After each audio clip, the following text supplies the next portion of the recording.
இன்றைக்கி பூசு வேலை ஃபினிஷ் ஆகிடுச்சு. உள்ளார எல்லாத்தையுமே பூசிக்கிட்டோம் இன்றைக்கி. இதுக்கு மொத்தம் 10 கொத்தனாருக்கு மேலே ஆகிடுச்சு.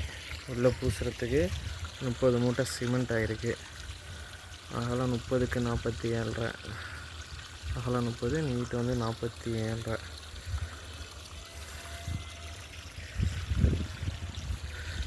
தண்ணி ஓடிட்டுருக்கு பாருங்கள். இது வந்து க்யூரிங் மண்.